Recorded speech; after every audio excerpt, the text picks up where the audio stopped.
This is group 13, and the topic we'll be covering is fractals. So what is a fractal? Fractals were discovered in the 1970s by mathematician Benoit Mandelbrot and are named after the Latin word fractus, meaning broken or fragmented. Fractals enable one to accurately measure the shape complexities of self-similar shapes of differing scales and use iterative processes in which it is approximated as a repeated cycle. Some common mathematical fractals include the Mandelbrot set, the Koh curve, and the Sierpinski gasket. A common type of fractal includes self-similar fractals, which contain smaller replicas of the original shape. These kinds of fractals are most commonly found in nature and computer-generated imagery. Some applications of fractals used within the real world can be applied to cityscaping, urban designing, and city planning in a fractal city. A fractal city is a city consisting of similar structures at differing scales. For example, think about a normal city consisting of different districts and sub-districts. For example, downtown to the suburbs to the smaller neighborhoods of the outskirts.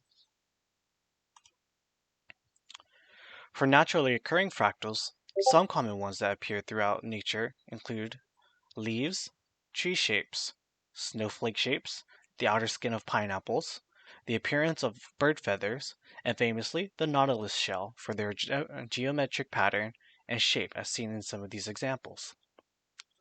Finally, I would like to draw a fractal to give a better idea of how they're formed. I'll give you just a minute.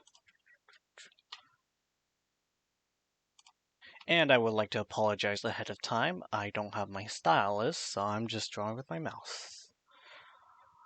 For the fractal I'll be drawing, it'll be something as simple as a tree, just to give a general idea of how their shape is formed.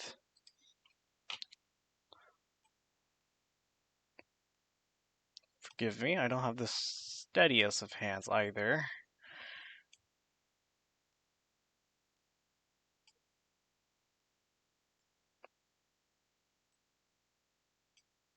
As you can see, the shape is already taking shape with a similar geometric pattern of these V's forming.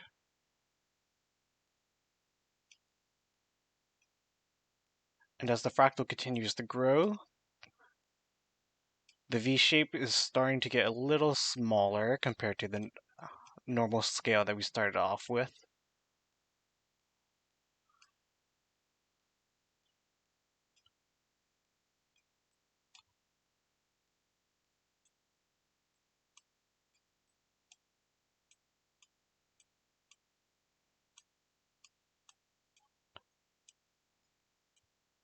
And this is just a basic example of what a fractal will look like.